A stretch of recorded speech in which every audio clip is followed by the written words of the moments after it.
வாழ்க வையகம், வாழ்க வளமுடன். குரு வாழ்க, குருவே துணை. இன்று நடைபெற இருக்கும் சிந்தனை விருந்து நலமே காணும் பாங்கு அப்படிங்கிற தலைப்பில் இன்று சிந்தனை விருந்து நடைபெற இருக்கிறது. இதுக்கு வருகை புரிந்திருக்கும் இருபால் மெய்யன்பர்களுக்கும் பவனி அறிவித்திருக்கோயில் சார்பாக முதற்கண் வணக்கத்தை, மாலை வணக்கத்தை தெரிவித்துக் கொள்கிறோம். அதுபோல் இன்று இங்கு இறைவணக்கம் குருவணக்கம் பாட வரும் அருள்நிதி கவிதா அவர்களே பவனி அறிவித்திருக்கோயில் சார்பாக வருக வருக என வரவேற்கிறோம். அதாவது இவரை பற்றி ஒரு சின்ன குறிப்பு. இவர் MA யோகா முடிச்சிருக்கிறாரு பவனி அறிவித்திருக்கோயில் சார் இதில். அப்புறம் துணை பேராசிரியராக பணியாற்றி வருகிறார். அவரை அன்போடு இறைவணக்கம் குருவணக்கம் இசைக்க வரவேற்கிறோம். வாழ்க வளமுடன். வாழ்க வையகம், வாழ்க வளமுடன். குரு வாழ்க, குருவே துணை. இறைவணக்கம். பிள்ளைக்கு தகப்பன் யார் என்ற உண்மை, பிள்ளைக்கு தகப்பன் யார் என்ற உண்மை பெற்றவள் அறிந்த நிலை அதுபோல் ஞானம், பெற்றவள் அறிந்த நிலை அதுபோல் ஞானம். கிள்ளை போல் தாய் குறித்த தகப்பன் காட்டி, கிள்ளை போல் தாய் குறித்த தகப்பன் காட்டி கேட்பவர்க்கு சொல்லும் மகநிலையே பக்தி, கேட்பவர்க்கு சொல்லும் மகநிலையே பக்தி. உள்ளத்து கற்பனையும் புலன்கள் ஐந்தின், உள்ளத்து கற்பனையும் புலன்கள் ஐந்தின் உணர்ச்சிக்கு கட்டுப்பட்ட நிலையே மாயை, உணர்ச்சிக்கு கட்டுப்பட்ட நிலையை மாயை. எள்ளுக்குள் எண்ணெய் போன்று எங்கும் என்றும், எள்ளுக்குள் எண்ணெய் போன்று எங்கும் என்றும் இயங்குகின்ற சக்தி கண்ட நிலையே முக்தி, இயங்குகின்ற சக்தி கண்ட நிலையே முக்தி, நிலையே முக்தி. குரு வணக்கம். சிந்தையை அடக்கியே சும்மா விரிக்கின்ற சீரறிய செய்த குருவே, அந்த நிலை தனிலறிவு அசைவற்றிருக்க பெரும் ஆனந்தம் பொங்குதங்கே. இந்த பெரும் உலகமிசை எடுத்த பல பிறவிகளின் இறுதி பயனாகிய சந்ததமும் எனை மறவாத சாந்த வாழ்வழித்தோய் என் சந்தோஷ செய்தி இதுவே, என் சந்தோஷ செய்தி இதுவே. வாழ்க வளமுடன். இறைவணக்கம் குருவணக்கம் பாடிய கவிதா அவர்களுக்கு மிகவும் நன்றி. அடுத்ததாக சாந்தி தவம் ஏற்ற PM சங்கீதா அவர்கள், அருள்நிதி PM சங்கீதா அவர்கள் வருகிறார்கள். அவர்கள் MA யோகா முடித்தவங்க, துணை பேராசிரியராக பணியாற்றியுள்ளார்கள். அவர்களையும் பவானி அறிவித்திருக்கோயின் சார்பாக வருக வருக என வரவேற்கிறோம். வாழ்க வளம். வாழ்க வையகம், வாழ்க வையகம், வாழ்க வளமுடன். குரு வாழ்க, குருவே துணை. நாடி சுத்தி உடல் நலத்தை சீரமைத்து உய்வித்த குருவே வாழ். நல்லினிய இந்த மாலை வேளையில் இந்த சிந்தனையில் இணைய வந்திருக்கும் சான்றோர் பெருமக்களாகிய உங்கள் அனைவரையும் உலக சமுதாய சேவா சங்கத்தின் சார்பாகவும் பவானி அறிவித்திருக்கோயிலின் சார்பாகவும் வாழ்க வளமுடன், வாழ்க வளமுடன் என வாழ்த்தி வரவேற்கிறோம். வாழ்க வளமுடன். இன்று நாம் சிந்தனைக்கு எடுத்துக்கொள்ள இருக்கும் தலைப்பு நலமே காணும் பாங்கு. இதை நம்ம நலமேன்ற வார்த்தையை கொஞ்சம் நம்மளுடைய பழக்கத்தில் இருக்கிற வார்த்தையில் பார்த்துக்கலாம். பழக்கத்தில் இருக்கிற வார்த்தை நலமைக்கு என்ன? நம்ம பழக்கத்தில் இருக்கிற வார்த்தை நல்லது அல்லது நன்மை, இல்லைங்களா? அப்படியே நம்ம எல்லாத்துலேயும் பார்க்குறோமா?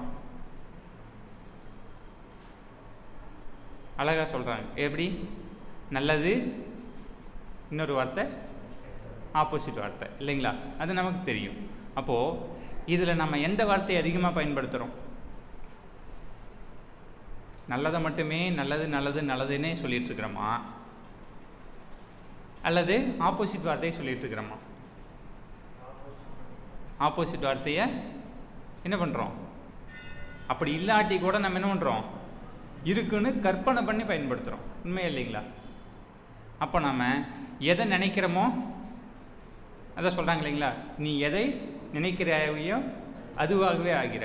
அப்போ நம்ம நல்லது நல்லது நல்லதுன்னு நல்லது நினைக்கிறோமா, அல்லது இந்த அதற்கு ஆப்போசிட்டான வேர்டை அதிகமாக பயன்படுத்துகிறோமா, அதையே நினச்சிட்டு இருக்கிறோமா, அல்லது அப்படி இல்லாட்டியும் கூட அதையே நம்ம எண்ணிட்டு இருக்கிறோமா அப்படின்னு பார்ப்போம் இல்லைங்களா? அப்படி பார்க்கும்போது இன்றைக்கி நம்ம 2 விதமாக பிரிக்கிறோம் இல்லைங்களா? ஒன்று நல்லது, இன்னொன்று கெட்டது. அப்போ நம்ம எல்லா விஷயங்களையும் நல்லது அன்றாடம் நாள்தோறும் நம்ம எவ்வளவோ விஷயங்களை நம்ம கடந்து செல்கிறோம் சரிங்களா? ஒவ்வொன்றும் யாராவது நமக்கு எழுதி வச்சு இதுதான் நடக்கணும் அப்படின்னு நமக்கு பிடிக்காதவங்க யாராவது எழுதி வச்சுருக்காங்களா? அதுதான் நமக்கு நடக்குதா அப்படின்ற சிந்தனையை நம்ம எடுத்துக்கிட்டோம் அப்படின்னா, அப்போது நல்லதும் ஒரு வார்த்தை சொல்லுவாங்க இல்லைங்களா, நன்மையும் தீமையும் என்ன சொல்கிறாங்க, பிறர் தரவாரா. அப்போது நல்லது கெட்டது அப்படின்ற இரண்டுமே எங்கேருந்து ஆரம்பிக்குது அப்படின்னா நம்மளுடைய செயல்கள்லேருந்தும். அதற்கு அப்போ நான் நல்லா தான் செய்கிறேன், பின்னிருந்தும் ஏன் எனக்கு கெட்டது நடக்குது, ஒரு துன்பம் வருது அப்படின்னா அந்த துன்பங்களுக்கு காரணம் நம்மளுடைய ஏற்கனவே இருக்கக்கூடிய சஞ்சிதம் பிராரப்த கர்ம வினைகளினால் வரப்பட்டது அப்படிங்கிறத நாம் என்ன பண்ணணும், உணர்ந்து கொண்டோம்னா அந்த துன்பத்திலேயே நாம் என்ன பண்ணணும், மீண்டு வரத்துக்கான முயற்சிகளை மேற்கொள்ளணும் சரிங்களா? அப்போ துன்பம் அப்படிங்கிறது அழகாக எடுத்துக்கலாம். அதாவது மனிதன் வாழ்க்கையில் சிக்கலே இல்லாமல் வாழ முடியும்னு நினைக்கிறோமா? நினைக்க முடியுமா? நாம் நினச்சிக்கலாம் வேணாம், ஆனால் அது சாத்தியப்படுமா? அழகாக மொழி சொல்கிறாங்க. என்ன சொல்கிறாங்கன்னா, மனிதன் பிறந்ததே என்னங்க, ஒரு சிக்கலினால் தான். அப்போது சிக்கலே இல்லாத மனிதன் யாராவது இருக்கானா அப்படின்னா கண்டிப்பாக கிடையாது இல்லைங்களா? அப்போ எல்லா மனிதனுக்கும் எல்லா வகையிலும் எப்படி இருக்கும், ஏதாவது ஒரு அந்தந்த காலகட்டத்தில் சிக்கல் என்பது கட்டாயம் உண்டு. அந்த சிக்கலை அந்த சிந்தனை உணர்வோடு அதை எப்படி எதிர்கொண்டு அந்த சிக்கல்லேருந்து வெளிவரத்துக்கு ஆன செயல்களை செய்யறதுக்கான ஒரு திறனை யார் வளர்த்து கொள்கிறாங்களோ அவங்களால மட்டும்தான் என்ன பண்ண முடியும், அந்த சிக்கல்லேருந்து வெளிவர முடியுமே தவிர அந்த சிக்கலை எண்ணி அதன் மூலமே அதிலேயே சிக்கிக்கிறவங்களுக்கு என்ன பண்ண முடியாது, அந்த சிக்கலை தீர்ப்பதற்கான வழியே கிடையாது. இதுக்கெல்லாம் சொல்லுவாங்க இல்லைங்களா, உதாரணமாக எங்கேயாவது பூட்டு இல்லாத சாவி இல்லாத பூட்டு எங்கேயாவது கண்டுபிடிச்சிருக்காங்களா இது வரைக்கும்? சாவி இல்லாத பூட்டுன்னா இன்றைக்கெலாம் என்ன சொல்லிட்டாங்க, நீங்கள் உடனே ஆப்போசிட் சாவி இல்லாமல்லாம் பூட்டு இருக்குது அப்படின்னா அதுக்கு நம்பர்லாம் இருக்கும். அப்போ நம்பரை போட்டானாலும் அதை என்ன பண்ணுறாங்க, ஓப்பன் பண்ணக்கூடிய ஏதாவது ஒன்று இருக்கு இல்லையா? அப்போ நன்மை என்று ஒன்று ஒரு குறள் சொல்கிறாங்க பாருங்கள், திருக்குறளில், நன்றாங்கால் நல்வாக் காண்பவர் அன்றாங்கால் அல்லற் படுவதேவன். குறள் 379 சொல்கிறாங்க. அதாவது இன்பம் வரும்போது அது நல்லதே என்று எண்ணி மகிழ்பவர்கள் துன்பம் வரும்போது அதுவும் நல்ல நன்மைக்கு என்று எண்ணி அதையும் நன்மையாக காண வேண்டும். இப்படி எத்தனை பேர்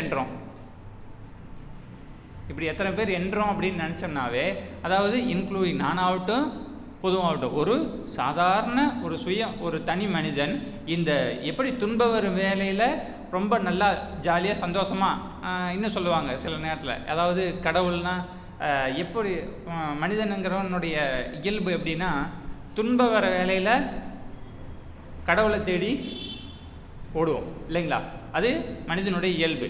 ஆனால் துன்பம் மகிழ்ச்சியாக இருக்கிற சமயத்தில் என்ன பண்ணுவோம், அதை மறந்துடுவோம். காரணம் என்ன அப்படின்னா, அப்போ தான் மனசு என்னவாகுது, இன்பன்றதில் மகிழ்ச்சியில் திளைக்குது.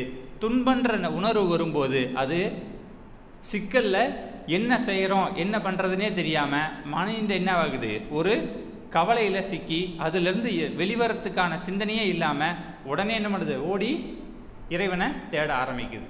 அப்போ துன்பம் வரும்போது இதை ஏற்றுக்க பழகணும் அப்படின்னு சொல்கிறாங்க. இப்போ அந்த குறளில் சொல்கிறது அந்த வார்த்தை தான் பாருங்கள், நன்றாங்கால் காண்பவர் அன்றாங்கால் அல்லற்படுவதவன்.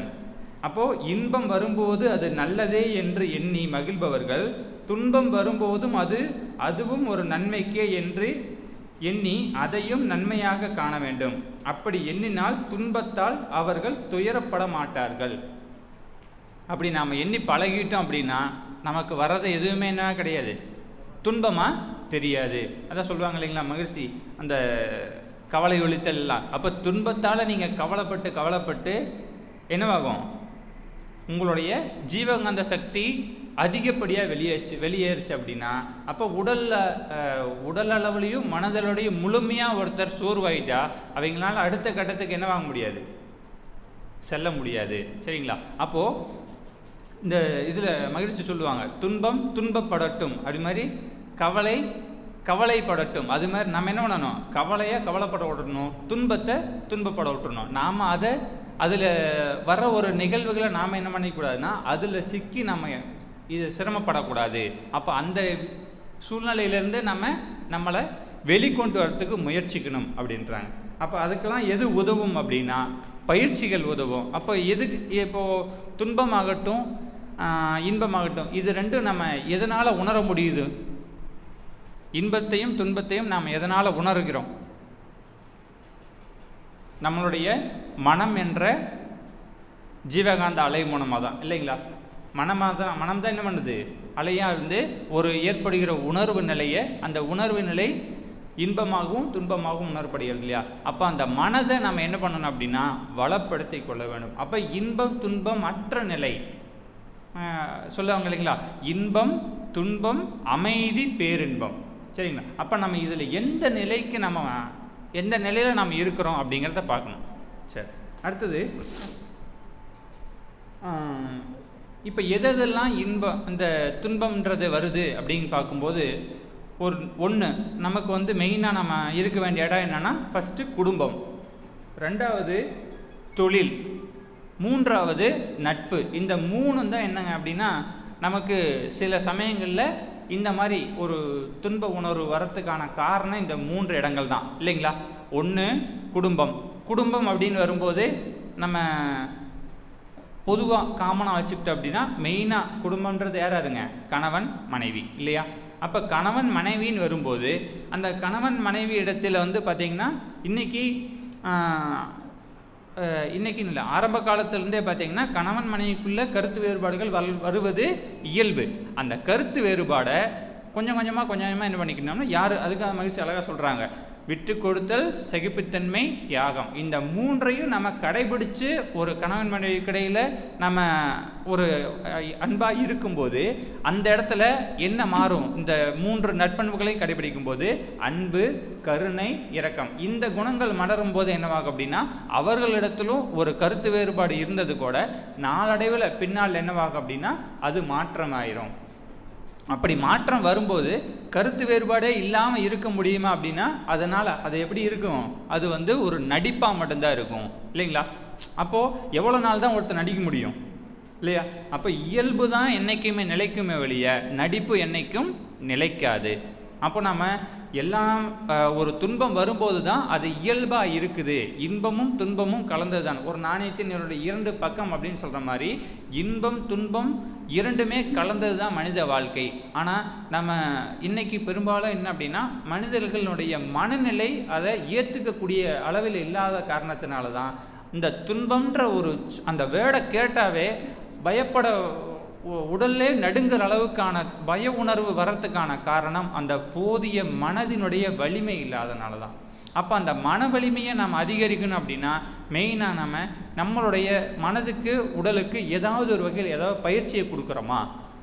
இப்போது ஒன்று உடல் அளவில், இப்போ உடம்புக்கு பார்த்திங்கன்னா இன்றைக்காவது ஏதாவது ஒன்று நம்மளுடைய உடலை பாதுகாத்துக்கிறதுக்காக ஒரு 24 மணி நேரத்தில் ஏதாவது நம்மளால் ஒரு கொஞ்ச நேரம் ஸ்பெண்ட் பண்ண முடியுதா அப்படின்னு பார்த்தோம் அப்படின்னா இன்றைக்கி இருக்கிற பரபரப்பான காலகட்டத்தில் ரொம்ப ரொம்ப ரொம்ப இதுக்கு குறைவான நேரத்தை ஒதுக்கிறதே இல்லை ஒரு சிலர். இதெல்லாம் தான் என்ன காரணம் அப்படின்னா ஃபஸ்ட்டு உடலால் அவங்களுடைய என்னன்றாங்க ஆரோக்கியத்தை இழந்துடுறாங்க. அடுத்தது அந்த உடல் ஆரோக்கியம் கொஞ்சம் கொஞ்சமாக கெடும்போது தான் அந்த உடலினுடைய ஏற்படுற துன்பம் இருக்கு இல்லைங்களா, அந்த உடலால் ஏற்படக்கூடிய துன்பத்தை தாங்க முடியாமல் அடுத்தது அந்த துன்பம் மீண்டும் மீண்டும் மனசுக்கு என்னவாகுது, ஒரு குழப்பத்தை ஏற்படுத்திகிட்டே இருக்குது. அப்போ மனமும் உடலும் இந்த ரெண்டுமே குழப்பம் அடையும் போது தான் அவங்களால வாழ்க்கையினுடைய முழுமையை அடைய முடியாமல் அவங்க ஏதாவது வகையில் சிக்கி அவங்களுடைய பயணத்தில் இருந்து வெளிவர வேண்டிய சூழ்நிலை வந்துடுது. சரிங்களா? அப்போ இந்த இரண்டையுமே, ஒன்று மகிழ்ச்சி அழகாக சொல்கிறாங்க, உடல் உயிர் மனம், இந்த மூன்றை பற்றிய போதிய அளவு நமக்கு ஒரு அறிவு இருந்துச்சு அப்படின்னா அந்த அறிவு தான் நம்மளுடைய 6வது அறிவு. இந்த அறிவை அறிவதற்காக தான் என்னங்க மனிதன் பிறந்திருக்கிறான்னு சொல்கிறாங்க. அப்போது ஒரு மனிதன் பிறக்கிறான் என்றால் இந்த எல்லா மகிழ்ச்சிப்படாத கஷ்டமா ஒன்றும் இல்லை. சாதாரணமாக அவருடைய மூணாவதுடைய படிப்பை நிறுத்திட்டு அவங்க அப்பா அம்மாவுடைய தொழிலில் கவனிக்க வேண்டிய அவசியம் என்ன இருந்துச்சு? அவர் நினச்சிருந்தா எப்படியாவது என்னை கஷ்டப்பட்டு படிக்க வைங்கன்னு நினச்சி அவங்க அப்பா அம்மாட்ட சொல்லி அவர் படிச்சிருக்கலாம் இல்லையா? ஏன் குடும்ப கஷ்டத்தை உணர்ந்து அவர் பண்ணுறாருன்னா, அப்போ கஷ்டம் என்ற ஒன்றை அனுபவிக்கும் போது தான் அந்த மனிதனுக்கு என்னவாகுது, ஒரு புத்துணர்ச்சி பெறுது. அதிலிருந்து எப்படி என்னால் வெளிவரணும் அப்படின்ற ஒரு உத்வேகம் பிறக்கிறதுனால தான், அந்த ஒரு சிந்தனை வரும்போது தான் அந்த துன்பம் என்ற ஒன்றிலிருந்து விடுபட முடியுது. அதை அந்த வர துன்பத்தை நம்ம என்ன பண்ணணும், ஏற்று சகித்து அதிலிருந்து வெளிவர முயற்சிக்கணும். சரிங்களா? அப்போ வந்துருச்சுன்னு நினச்சிட்டு நாம் ஒருபோதும் அதை எண்ணிட்டே அதிலேயே சிக்கிடக்கூடாது அப்படிங்கிறாங்க. அப்போது ஒன்று குடும்பம் சொன்னோங்களா, இப்போ இந்த குடும்பத்திலேயே பார்த்தோம் அப்படின்னா கணவன் மனைவி சொன்னால், இந்த கணவன் மனைவிகளில் இப்படி இருக்கும்போது என்னாகும் அப்படின்னா அவர்களிருந்து அடுத்தது அவங்களுடைய குழந்தைகளுக்கு என்னவாகும், இந்த பண்பு அப்படியே போகும். அப்போது ஒவ்வொரு இடத்துல நம்மளுடைய அப்பா அம்மா இப்படி இருக்காங்க, அவங்க குடும்பத்தில் அவங்களுடைய செயல்பாடுகளை பார்த்து தான் என்னவாகும், அவங்க குழந்தைகள் வளர்ந்து நாளைக்கு அவங்க குழந்தைகள்லேருந்து ஒரு பெரிய ஆள் ஆகும்போது அவங்க ஒரு சூழ்நிலை வரும்போது அந்த சூழ்நிலையை எப்படி நான் சமாளிக்கிறது அப்படிங்கிறத மகிழ்ச்சி தான் சொல்கிறாங்க இல்லைங்களா. எப்படி குடும்பம் ஒரு பல்கலைக்கழகம், அப்போ நாம் அதிலிருந்து தெரியும் போது எந்த அளவுக்கு நம்மளுடைய குழந்தைகள் கற்றுக்கிறாங்களோ அது வெளியில் கற்றுக் கொடுக்கக்கூடிய பாடத்தை விட ரொம்ப மிகச்சிறந்தது. அப்போ இந்த பாடம் தான் ரொம்ப ரொம்ப அவசியம் அப்படிங்கிறாங்க. அடுத்தது பார்த்திங்கன்னா குடும்பத்திலேருந்து ரெண்டாவது நம்ம எங்கே இந்த பிணக்கு ஏற்படுது அப்படின்னா, ஒன்று தொழிலுக்கு முன்னாடி குடும்பத்திலே பார்த்திங்கன்னா காப்பது, நுகர்வது, பிறருக்கு கொடுப்பது, ஒன்று பாதுகாத்தல், ரெண்டாவது அனுபவிக்கிறது, மூன்றாவது பிறருக்கு கொடுப்பது. இந்த 3 விஷயந்தான் குடும்பத்தில் கணவனாகட்டும் மனைவியாகட்டும் இந்த 3 விஷயந்தான் செய்ய முடியும் இல்லையா? இந்த 3 விஷயத்துலேயும் ஒருத்தருக்கு ஒருத்தர் ஒன்று செஞ்சுட்டாவே கூட அந்த தவறுன்னு நினைக்காம அதை என்ன பண்ணணும், விட்டுட்டு அடுத்ததுக்கு நகர ஆரம்பிக்கணும் அப்படின்னு சொல்கிறாங்க. இந்த 3 விஷயங்களையும் தான் என்னவாகும், 2 பேர்த்துக்கு இடையில் கருத்து வேறுபாடு வரும். அந்த கருத்து வேறுபாடு என்ன பண்ணணும் அப்படின்னா கடந்துட்டு அடுத்தது நம்ம என்ன பண்ணிக்கணும், தவறாகவே இருந்தாலும் கூட அதை எண்ணி வருந்திட்டு இருக்காம விட்டுட்டு அடுத்த நிலைக்கு நம்ம நகரணும் அப்படின்னு சொல்கிறாங்க. அந்த வகையில் அடுத்தது பார்த்திங்கன்னா தொழிலில் இன்னைக்கு ஏதாவது யாருமே பிரச்சனையே இல்லாமல் தொழில் செஞ்சிட முடியுமா? எந்த ஒரு பிரச்சனையும் எனக்கு இருக்கக்கூடாது, பிரச்சனை இல்லாத தொழில் ஏதாவது இருக்குதா? கரெக்டாக நான் உட்காந்துருப்பேன் வீட்டில், என்னை தேடி நான் எல்லாருமே வாங்கிக்கணும், எனக்கு பணம் கரெக்டாக கொடுத்துடணும் அப்படின்ற தொழில் ஏதாவது இருக்கா? அப்படி ஏதாவது ஒரு தொழிலை புதுசாக உருவாக்கலான்னு நினச்சாலுமே கூட கனவுல நினச்சிக்கலாம் இல்லைங்களா, நம்ம கண்ண முடிய உட்காந்து. ஆனால் அது மாதிரி அப்போது மனிதனுடைய வாழ்க்கையே ஒரு சிக்கல் அப்படின்னு சொல்கிறோமே. ஆனால் இப்போ எப்படி ஒரு தொழில் மட்டும் சிக்கல் இல்லாமல் இருக்கும்? தொழிலுங்கிறது ஒரு சின்ன சாதாரணதா. இப்போ பாருங்கள் மகிழ்ச்சி அழகாக இந்த தொழில்னு வரும்போதே முக்கியமான 3 தொழில்களை சொல்கிறாங்க. ஒன்று என்னென்னா, ஃபஸ்ட்டு அடிப்படையாக விவசாயம், ரெண்டாவது நெசவு தொழில், மூன்றாவது வீடு கட்டுதல். இந்த 3 தான் என்னென்னா அடிப்படை தொழில்கள். சரிங்களா? ஆரம்ப காலத்தில் தொழில்னா இந்த 3 தான் இருந்துச்சு. இந்த 3க்கு உப தொழில்களாக வந்தது தான் மற்றது எல்லாமே. ஒன்று விவசாயத்துக்குங்க, விவசாயம், ரெண்டாவது நெசவு, எதுக்காக, உடைக்காக, மூன்றாவது வீடு கட்டுதல், இது குடியிருப்புக்காக. அப்போ இந்த குடியிருப்புகள், விவசாயம் மற்றும் நெசவு, உடை, இப்போ இதுக்காக தான் மற்ற எல்லா தொழில்களும் உருவாக்கப்பட்டிருக்குதுங்கிறது நமக்கு புரியுதா இல்லைங்களா? பாருங்கள், கரெக்டான விளக்கம் வரும். எப்படி, ஒன்று விவசாயம், சாப்பாட்டுக்காக மற்ற எல்லாம் அதனுடைய சார்ந்த கருவிகள் எல்லாம் உபயோகப்படுத்துறது, மற்ற இணை தொழில்கள் எல்லாமே அதில் வந்துடுமா. அடுத்தது நெசவு, உடை உடுத்துறதுக்காக துணி உற்பத்தி, பருத்தி, நூல், அது இதுன்னு எல்லாமே மற்ற தொழில்கள் வந்துடுது. அடுத்தது வீடு கட்டுதல், வீடு கட்டுறதுக்கு செங்கல், மண், அது இதுன்னு இது மாதிரி மற்ற இணை தொழில்கள் எல்லாமே. அப்போ மகிழ்ச்சி சொல்கிறது இந்த 3 தொழில்கள் முக்கியமான தொழில்கள். மீதி இருக்கிற தொழில்கள் எல்லாமே அதற்கு கூட்டாக இணை தொழிலாக அமைக்கப்பட்டதுதான் அப்படின்னு சொல்கிறாங்க. அப்போ இந்த இணை தொழில்கள் எல்லாமே ஒன்று சேர்ந்து இப்போ தொழிலே பார்த்திங்கன்னா ஒன்றோடு ஒன்று இப்படி கைகோர்த்து நிற்குது. எப்படி நம்ம ஒரு தொழிலை தனியாக எந்த சிக்கல் இல்லாமல் செய்யறது? அப்போ சிக்கல் என்பதை எதிர்கொள்வதற்கு நமக்கு போதிய மனோதிரம் வேண்டும் அப்படிங்கிறாங்க. இப்படி தொழில் செய்யறதுனால எந்தெந்த வகையில் சிக்கல் வரும் அப்படின்னு மகிழ்ச்சி ஒரு 5 வகையை சொல்கிறாங்க. ஒன்று பார்த்திங்கன்னா மூலதனம், 2வது திறமை, 3வது பார்த்திங்கன்னா உழைப்பு, 4வது கண்காணிப்பு, 5வது சந்தர்ப்ப சூழ்நிலைகள். சரி, ஃபஸ்ட்டு சொல்கிறாங்க பாருங்கள் மூலதனம். அப்போ எந்த ஒரு தொழிலானாலுமே நம்ம என்ன பண்ணணும்? ஒரு குறிப்பிட்ட அளவு மூலதனத்தை நம்ம போடணும். எப்படி போடணும்? ஏதோ ஒரு பக்கம் பேங்கில் 100% அந்த மூலதனத்தை முழுசாக கடனை வாங்கி அப்படியே போட்டுடலாம். அப்படி தானே இன்றைக்கி இருக்கிற தொழில், ஆரம்பிக்கிற தொழிலெல்லாம் எப்படி இருக்குது? 100% கடனை அப்படியே வாங்கி அப்படியே முதலீடு. இது கரெக்டான நடைமுறையா? இன்னைக்கு தொழிலாகட்டும், முதல்ல சொன்ன இல்லைங்களா அந்த வீட்டுக்கு இன்னைக்கு அப்படி தான் பண்ணுறாங்க. என்ன பண்ணுறாங்க? வீடு, காரு இதெல்லாம் கூப்பிட்டு கொடுக்குறான் இல்லையா? 100% நீங்கள் ஒன்றும் பண்ண வேண்டாம், நாங்கள் பணம் கொடுத்துட்றோம், நீங்கள் வாங்கிக்கிங்க அப்படின்றாங்க. அவன் ஏதோ இவங்க காசு எடுத்து அவன் வச்சுருந்து திருப்பி இவங்கள்ட்டே கொடுக்குற மாதிரி இல்லைங்களா? அப்போ 80% நான் லோன் தந்துடுறேன், 85-95% கூட தந்துடுறேன், நீங்கள் வாங்கி என்ன பண்ணலாம்? வாங்கி அழகாக வச்சுக்கலாம் அப்படின்றாங்க. இதெல்லாம் என்ன? மயக்கும் வார்த்தைகள். பிறர் மன தூண்டலை சொல்கிறோம் இல்லைங்களா? பிறர் மன தூண்டல்னால நம்ம என்ன பண்ணுறோம்? ஆசை வார்த்தைகளை சிக்கிக்கிறோம். சரிங்களா? அப்படி சிக்கிட்டு தான் நம்ம இன்னைக்கு கடன் தொல்லைகளில் சிரமப்பட்டு இருக்கோம். அப்போ இதெல்லாம் பிணக்கா இல்லையா?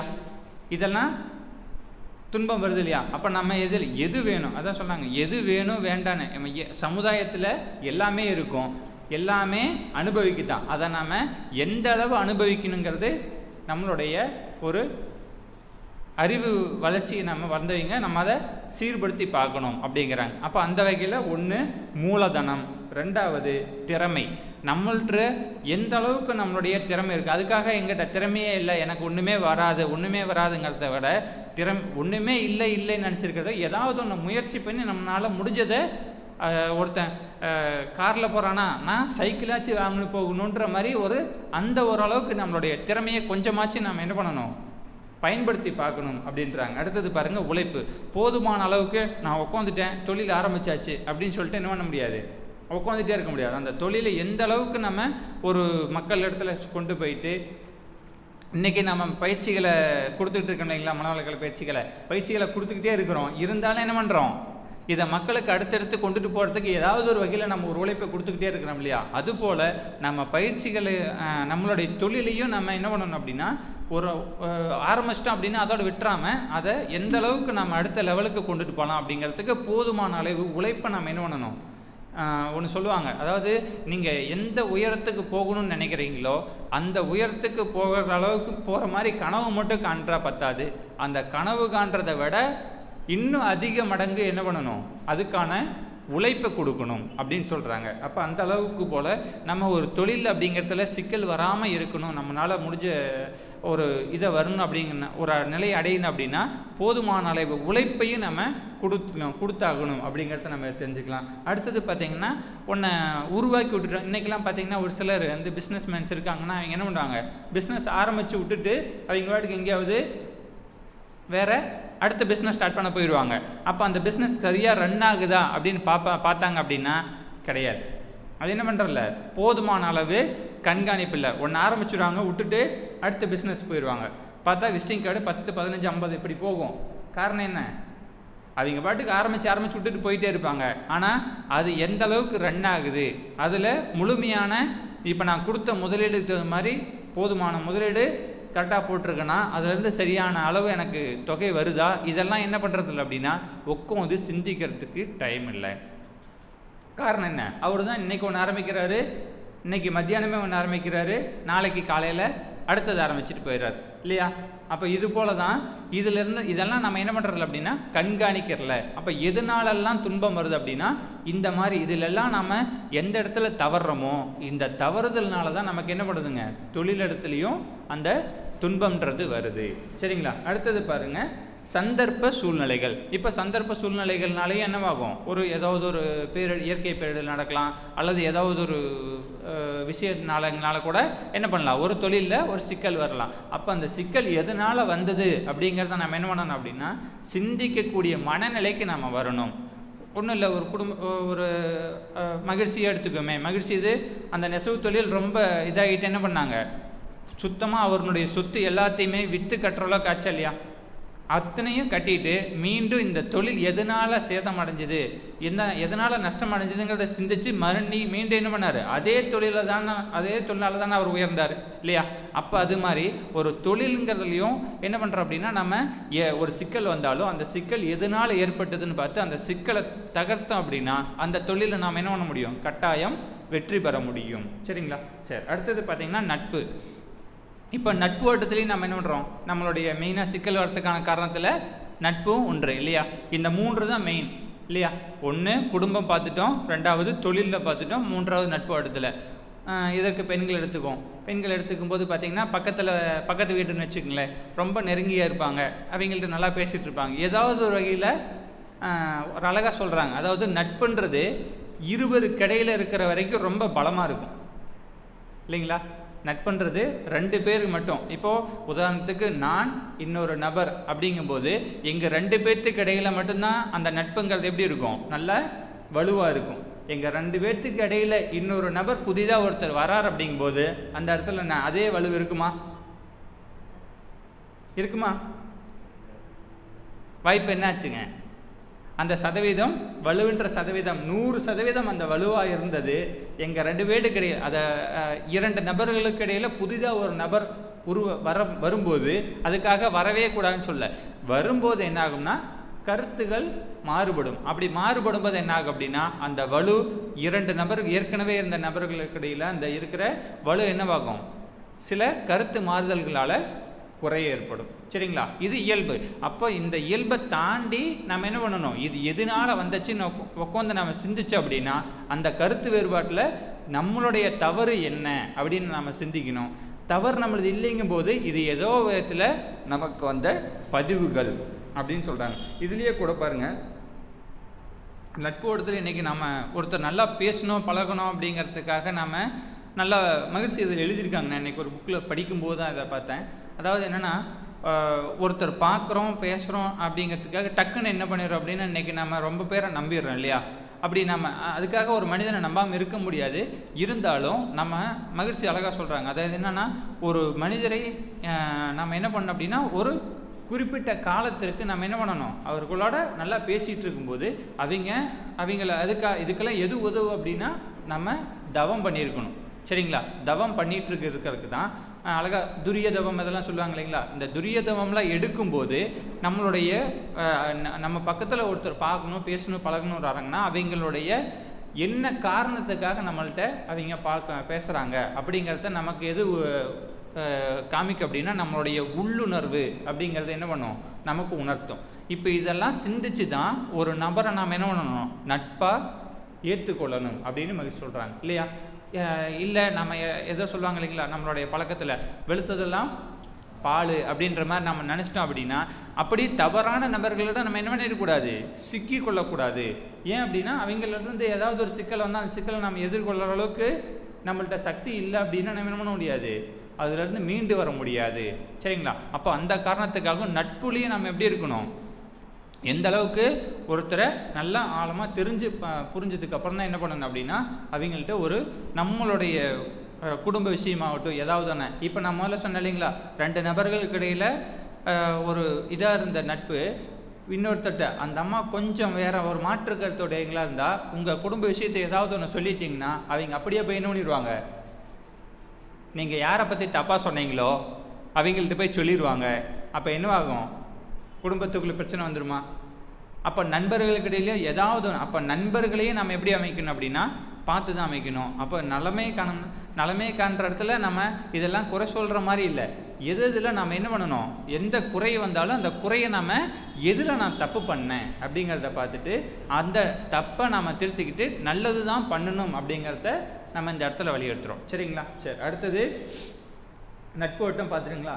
சரி, அப்போது இது எல்லாவற்றையும் தாண்டி இது எல்லாத்துலேயும் நான் கரெக்டாக தான் இருக்கிறேன் அப்படின்னா கூட சில சூழ்நிலைகளில் நமக்கு என்ன வரும், துன்பம் வரும். சரிங்களா? அப்போ அந்த துன்பம் வரத்துக்கான காரணத்துக்காக மகிழ்ச்சி பாருங்கள், ஒரு கவி எழுதியிருக்காங்க. ஒவ்வொரு லைனாக படிக்கிறேன் பாருங்கள். துன்பத்தில் தெளிவு.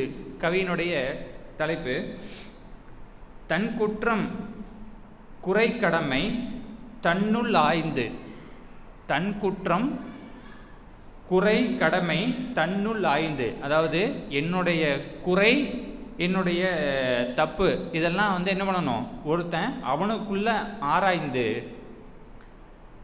தான் கண்டு தன்னை திருத்தும் தகைமை வந்தால், அதை நான் என்ன பண்ணணும், ஆராய்ஞ்சு அதை நான் என்ன பண்ணணும், திருத்திக்கிற தகைமை வந்துருச்சு அப்படின்னா ஏன் குற்றம் பிறர் மீது சுமத்தக்கூடும். இப்போ நான் என்ன தப்பு பண்ணேன், அதில் என்னுடைய பிழை என்ன இருக்குன்னு சிந்திச்சு ஒருத்தர் சிந்திக்க ஆரம்பிச்சிட்டா அவங்க ஏன் பிறர் மேலே குறை சொல்கிறாங்க, சொல்ல வேண்டிய அவசியம் இல்லை அப்படின்றாங்க. அப்போ அப்படி ஏதேனும் குறை வந்தாலும் குறை கண்டாலும் மன்னித்தாலும் மென்மைக்கே மனம் உயரும் பிறர் தவறால். அப்போது அப்படி உங்களுடைய தப்பு எது இல்லைனாலுமே பிறர்மே ஒரு துன்பம் வந்துடுச்சுன்னா அப்போ அவங்கள என்ன பண்ணணும், மன்னித்தாலும் தகைமை என்னவாகும் அப்படின்னா ஒருத்தருக்கு உயரணும் அப்படின்னு சொல்கிறாங்க. அப்போ பிறர் தவறால் மிக வருத்தம் துன்பம் அது வந்த போதும், பிறர் செய்த தவறுனால மிக வருத்தமான துன்பம் வரும்போதுமே என்ன பண்ணணும் அப்படின்னா நன்மைக்கேயாம் செய்த பாவம் போச்சு. எப்படிங்க, நன்மைக்கேயாம். ஒரு பிறர் தவறால் ஒரு மிக வருத்தம் துன்பம் வந்த போதுமே நம்ம எப்படி என்னன்னு அப்படின்னா நன்மைக்கேயாம் செய்த பாவம் போச்சு, செய்த பாவம் போச்சு. அப்போது ஒருத்தர் ஒரு துன்பம் கொடுத்தாலுமே கூட அந்த துன்பத்தினால நம்ம என்ன பண்ணணும், முதல்ல நினைக்கிறது அப்பா எப்படியோ இன்னைக்கு என்னுடைய ஒரு பாவப்பதிவு கழிஞ்சுது அப்படின்னு தான் நம்ம நினைக்கிற அளவுக்கு நம்மளுடைய மனநிலையை உயர்த்திக்கணும் அப்படின்னு சொல்கிறாங்க. அடுத்தது பாருங்கள், நாம் கண்ட தெளிவு இது வாழ்த்தி வாழ்வோம். அப்போ ஒருத்தர் என்ன பண்ணணும், இந்த தெளிவு நிலை அளவுக்கு வந்துடணும் அப்படின்னு சொல்கிறாங்க. அப்போது மகிழ்ச்சி அந்த நம்ம இரண்டொழுக்க பண்பாடெலாம் சொல்கிறோம் இல்லைங்களா, நான் எனது வாழ்நாளில் யாருடைய உடலுக்கும் மனதுக்கும் துன்பம் தரமாட்டேன், துன்பப்படுவோருக்கு என்னால் முடிந்த உதவிகளை செய்வேன். அப்புறம் அடுத்தலையே நம்ம என்ன பண்ணுறோம், வாழ்த்தில் இன்னல் பொறுவோர் எதிரிகளாக நினைப்போர் எவரெனும் இருந்தால் அவர்களை நம்ம என்ன பண்ணுறோம், மனம் திருந்தி நல்வாழ்வு பெற கருணையோடு வாழ்த்துறோம். அதில் தான் மகிழ்ச்சி சொல்கிறாங்க. அப்போது நாம் கண்ட தெளிவு இது வாழ்த்தி வாழ்வோம். அவர்கள் துன்பம் தருவராக என்ன பண்ணணும், அவங்கள வாழ்த்தி நம்ம வாழணும் அப்படிங்கிறாங்க. பாருங்கள், முள்ளெடுத்து ஒருவர் பிறர் மீது குத்த அவர் முனிவரெனினும் துன்பம் நிச்சயமாம். ஒரு முள்ளெடுத்து ஒரு நபர் இன்னொரு நபர் மேலே குத்தும்போது அவர் முனிவராகவே இருந்தாலும் என்னவாகும், அவருக்கு வலிக்குமா வலிக்காதுங்களா, கண்டிப்பாக வலிக்கும். சரிங்களா? எல்லளவும் பிறருக்கு தீங்கு நினையா ஞானி, எல்லளவும் பிறருக்கு தீங்கு நினையா ஞானி எனினும் அவர் துன்ப அலை சாபமாகும்.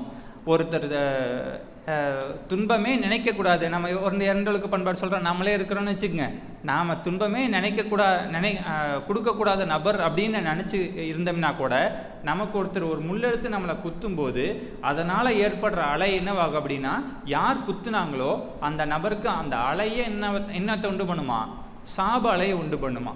அந்த ஒரு துன்பம், இந்த உயிர் இது பிரபஞ்சத்தில் ஒரு இதுதான் இல்லைங்களா, ஏதாவது ஒரு உயிர் துன்பப்படும் போது அந்த உயிர் எங்கேருந்து வந்துச்சது, இறைநிலையுடைய தன்மாற்றம் தான் இல்லையா. அப்போ இறைநிலையால் உருவாக்கப்பட்ட எல்லா உயிர்களும் ஒன்று தான். இந்த உயிர்களில் எந்த உயிர் இன்னொரு உயிரை துன்பப்படுத்துதோ அப்போ துன்பப்பட்ட உயிர் என்னவாகும், ஒரு அலை மூலமா பிரபஞ்சத்தில் அந்த இயற்கையில் என்னவாயிரும், அந்த அலை போய் சேர்ந்துடும். அப்படி வரும்போது அந்த அலை ஏதாவது ஒரு வகையில் துன்பம் கொடுத்த உயிருக்கு மீண்டும் அந்த துன்பம் வருதா இல்லைங்களா. இதுதான் இயற்கை நீதி, இயற்கை சட்டம். சரிங்களா? அப்போது அடுத்தது பாருங்கள், உள்ளுணர்ந்தோர் அது கூட நிகழா வண்ணம். யாருங்க, உள்ளுணர்ந்தோர் அது கூட நிகழா வண்ணம் ஒருத்து அவர் திருந்தி வாழ வாழ்த்துவார்கள். இதுதான் நம்ம தவத்தில் வாழ்த்துறோம் இல்லைங்களா? துன்பப்படுவோராக, அதாவது நம்ம துன்பம் கொடுப்போராக இருந்தாலும் என்ன பண்ணணும், அவர்கள் மனம் தெரிந்து நல்வாழ்வு வர கருணையோடு வாழ்த்துறோம்னு சொல்லிட்டு நாம வாழ்த்துவார்கள் அப்படிங்கிறாங்க.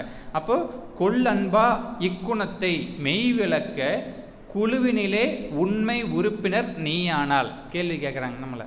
அதாவது கொள்ளன்பா இந்த நிலைக்கு இக்குணத்தை மெய் விளக்க குழுவினிலே, மெய் விளக்க குழுனதுங்க நம்மளுடைய ஆரம்பத்தில் மகிழ்ச்சி மெய் விளக்க தவமை அதான் வச்சுருந்தாங்க. அடுத்தது இதை தான் என்ன ஆச்சு, இப்போது உலக சமுதாய அப்படி உலக சமுதாய சேவா சங்கத்தில் ஒரு உறுப்பினராக நீங்கள் இருக்கிறீங்க அப்படின்னா இதை என்ன பண்ணணும், ஒரு நபர் உங்களுக்கு துன்பமே கொடுக்குறவராக இருந்தாலுமே கூட அப்படி கொடுத்தாலுமே என்ன பண்ணணும், நீங்கள் அவரை வாழ்த்தி வாழ்பவராக தான் இருக்கணுமே வெளியே எந்த வகையிலையும் நீங்கள் அவருக்கு மீண்டும் கொடுத்த துன்பத்துக்கு மாற்று துன்பம் தருபவராக இருக்கக்கூடாது அப்படின்னு மகிழ்ச்சி அழகாக அந்த கவியில் எழுதியிருக்காங்க. பாருங்கள், இன்னொரு டைம் படிக்கிறேன். தன் குற்றம் குறை கடமை தன்னுள் ஆய்ந்து தான் கண்டு தனை திருத்தும் தகைமை வந்தால் ஏன் குற்றம் பிறர் மீது சுமத்தக்கூடும். ஏதேனும் கண்டாலும் மன்னித்தாலும் மென்மைக்கே மனம் உயரும் பிறர் தவறால் மிக வருத்தம் துன்பம் அது வந்த போதும் நன்மைக்கேயாம் செய்த பாவம் போச்சு நாம் கண்ட தெளிவு இது வாழ்த்தி வாழ்வோம். முள்ளெடுத்து ஒருவர் பிறர் மீது குத்த முனிவரெனினும் துன்பம் நிச்சயமாம். எல்லளவும் பிறர் தீங்கு நினையா ஞானி எனினும் அவர் துன்ப அலை சாபமாகும். உள்ளுணர்ந்தோர் அதுகூட நிகழா வண்ணம் ஒருத்து அவர் திருந்தி வாழ வாழ்த்துவார்கள். கொள்ளன்பா இக்குணத்தை மெய்விளக்க குழுவினிலே உண்மை உறுப்பினர் நீயானால். சரி, அப்போது இது தலைப்பு பார்த்தீங்கன்னா இனி பிறவி இல்லை என்ற தலைப்பில் 256வது கவியாக மகிழ்ச்சி எழுதியிருக்கிறாங்க. அப்போது இதில் நாம் மெயினாக தெரிஞ்சுக்க வேண்டியது என்னென்னா, இவ்வளோ இதையும் மகிழ்ச்சி நம்ம யாருக்காக கொடுக்குறாங்க, மெயினாக இதை ஒரு சமுதாயத்தில் இருக்கிற ஒரு தனிப்பட்ட நபருக்கு இல்லை, மனவளக்கலையில் பயிற்சி எடுத்த ஒரு நபர் இந்த அளவுக்கு என்ன பண்ணணும், நாம் துன்பம் வரும் வேலையிலையும் தெளிவாக இருக்கணும் அப்படிங்கிறது தான் மகிழ்ச்சி நமக்கு இதை எடுத்து உரைக்கிறாங்க இல்லையா.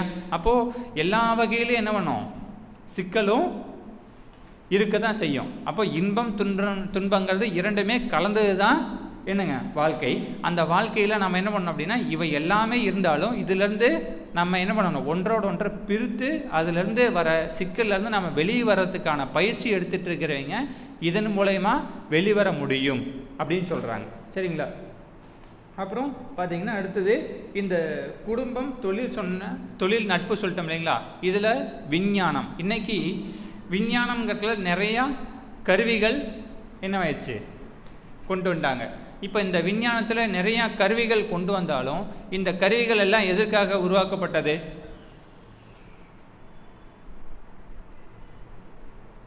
மகிழ்ச்சி சொன்ன அந்த 5 தொழில்களில் 5வது தொழிலில் இது ஒன்று. 5வது தொழில்னுங்க விஞ்ஞான கருவிகளை இயக்குவதற்கும் அதை உபயோகிக்கிறதுக்கும் பழகுவதற்கும் மகிழ்ச்சி ஒன்று சொல்லியிருக்கிறாங்க. அப்போது விஞ்ஞான கருவிகளை நம்ம என்ன பண்ணணும், காலத்துக்கு ஏற்றபடி விஞ்ஞான கருவிகள் புதுசாக உருவாகும். அது எல்லாத்தையும் நம்ம என்ன பண்ணணும், ஏற்றுக்கொள்ளணும், அதை உபயோகிக்க பழகிக்கணும். சரிங்களா. அப்போ இதனால ஒரு துன்பம் வருது அப்படின்னா இதில் யார் பொறுப்பேற்றுக்கிறது, யார் பொறுப்பு இருக்கணும், என்னங்க அவங்க தான் பொறுப்பே இருக்கணும். காரணம் என்ன அப்படின்னா, எந்த ஒன்றும் அது உருவாக்கப்பட்டது நல்ல நோக்கத்திற்காகவே. உண்மையா இல்லையா. இப்போ ஃபோன் இருக்குது அப்படின்னு வச்சுக்குவோம், ஃபோனுக்குள்ளே இன்டர்நெட் இருக்குது. சரிங்களா. இன்டர்நெட்டு எதுக்காக உபயோகப்பட்டிருக்கு, ஒரு தகவல் தொழில்நுட்பம், ஒரு தகவல் பரிமாற்றம்.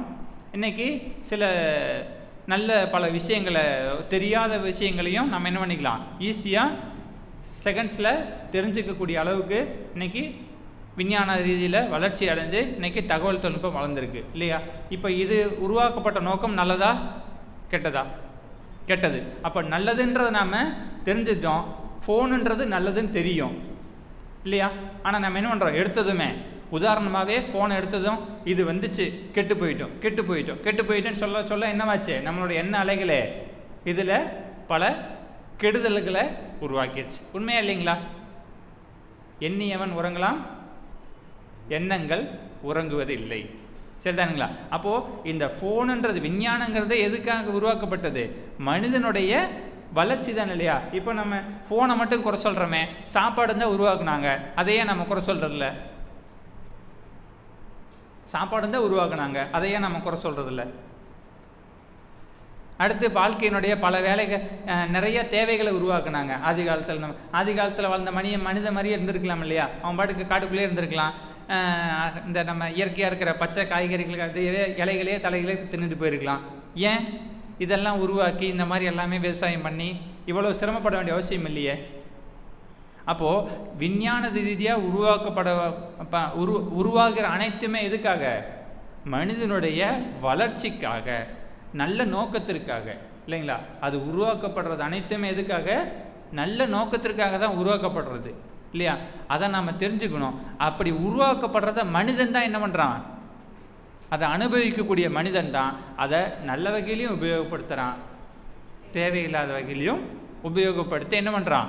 தான் கெடுறதும் இல்லாமல் இந்த சமுதாயத்தையும் கெடுத்துடுறான் இல்லையா? அப்போ நம்ம இதில் விஞ்ஞானம் வந்துச்சு, நம்ம கெட்டு போயிட்டு நம்ம என்ன பண்ணுறோம்? விஞ்ஞானத்தை தான் குறை கூறுறோமே வெளியே, அந்த விஞ்ஞானத்தை உபயோகித்து யார் இந்த கெடுதலை உருவாக்குனா அப்படிங்கிறத நம்ம என்ன பண்ணுறோம்? மறந்துடுறோம். சரிதானுங்களா? அப்போ விஞ்ஞானம் அப்படிங்கிறது உருவாக்கப்பட்டது நன்மைக்காகவே. அப்போது அதில் என்னது? 100க்கு 100% அது உருவாக்கப்பட்ட நோக்கம் எதுக்காக? நல்லதுக்காக தான். சரிங்களா? சரி, அடுத்தது சமுதாயம்.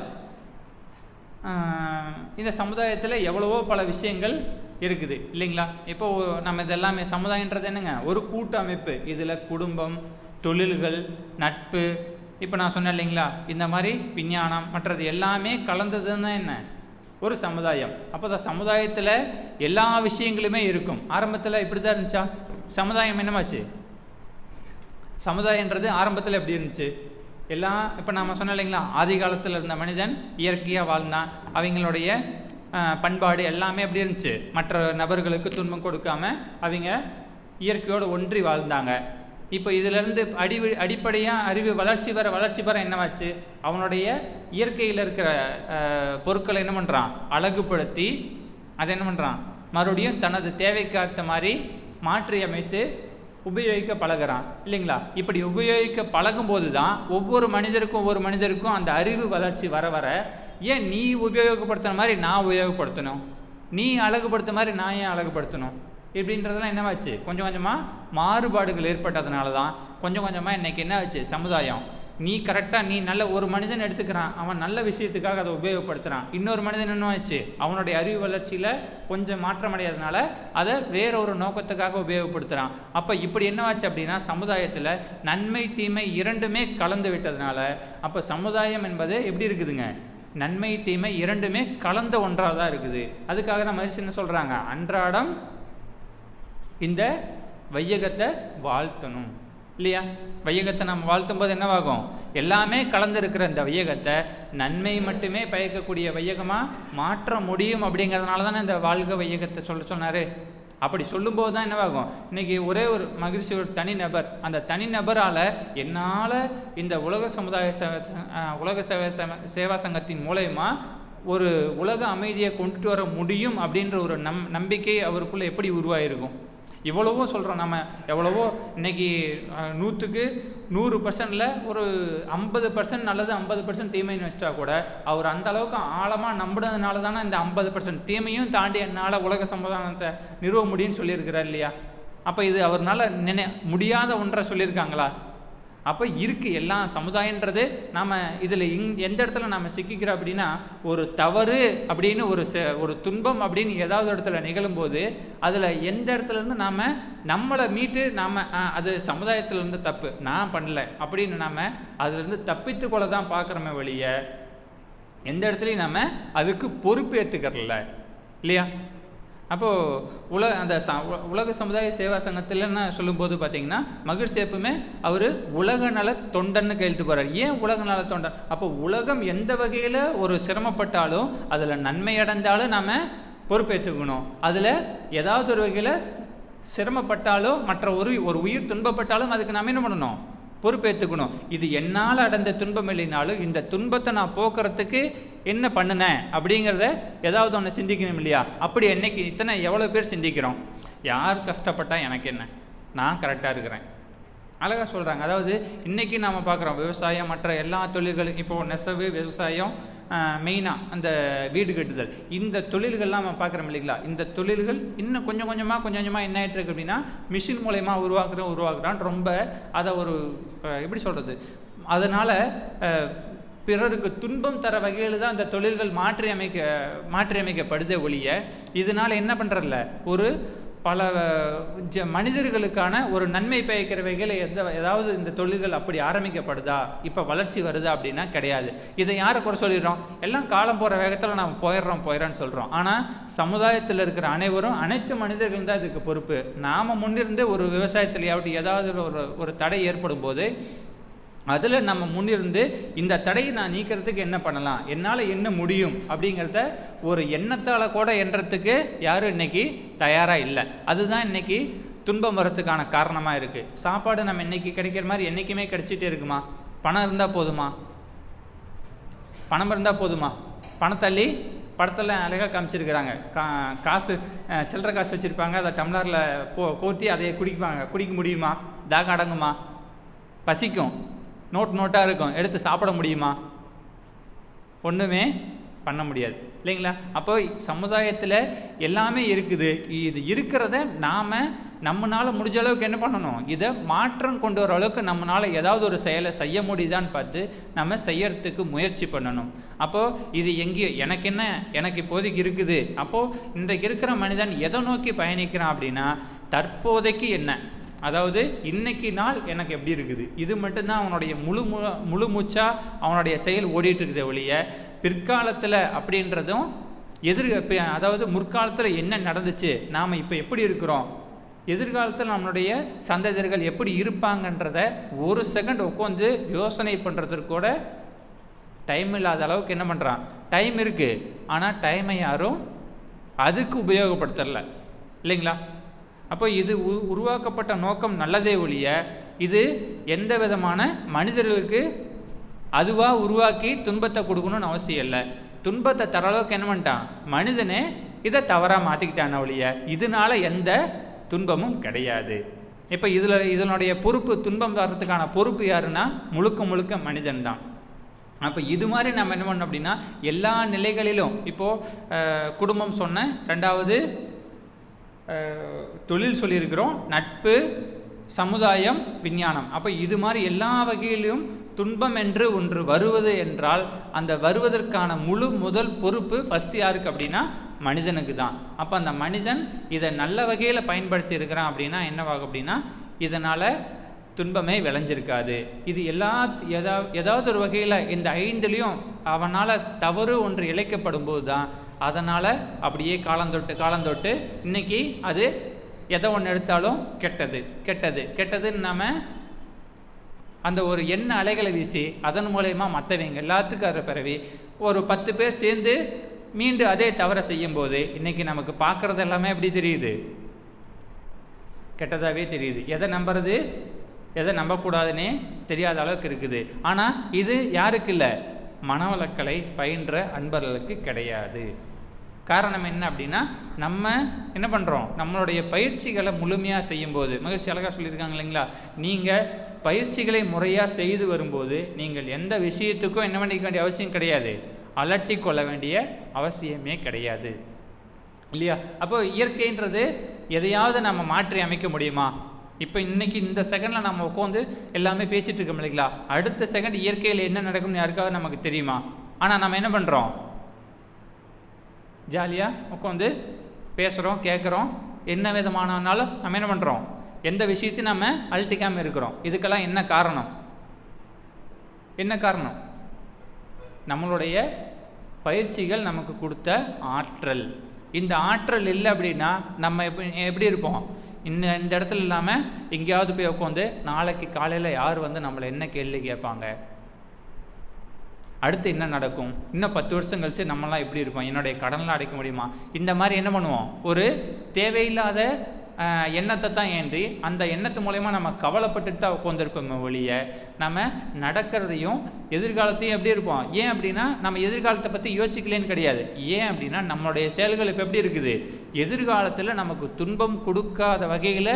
அதுக்காக இரண்டலுக்கு பண்பாடு சொன்னாங்க, நான் எனது வாழ்நாளில் யாருடைய உடலுக்கும் மனதுக்கும் துன்பம் தரமாட்டேன், துன்பப்படுவோருக்கு என்னால் முடிந்த உதவிகளை செய்வேன்னு அன்றாட நம்ம என்ன பண்ணுறோம், நம்மளுடைய செயல்களை மாற்றி அமைச்சிட்டே வரோம். அப்படி நம்ம செயல்களை மாற்றி அமைக்கும் போது நல்ல நமக்குள்ளே இருக்கிற பதிவுகள் கூட கொஞ்சம் கொஞ்சமாக என்ன பண்ணிட்டு இருக்கிறோம், குறைச்சிக்கிட்டே வரோம். அந்த நல்ல பதிவுகள் மேலோங்க நமக்குள்ள ஒரு ஆற்றல் சேமிக்கப்படுது. அந்த ஆற்றல் தான் நம்மளை என்ன பண்ண வைக்குது, எதிர்காலத்தை பற்றி கவலைப்படாமல் நீங்கள் இப்போ நல்லது செய்யுங்க, நல்லது தான் என்னவா வரும், நல்ல செயல் விளைவு நல்லதையே கொடுக்கும்ன்ற ஒரு மன உறுதியை நமக்கு கொடுக்குது.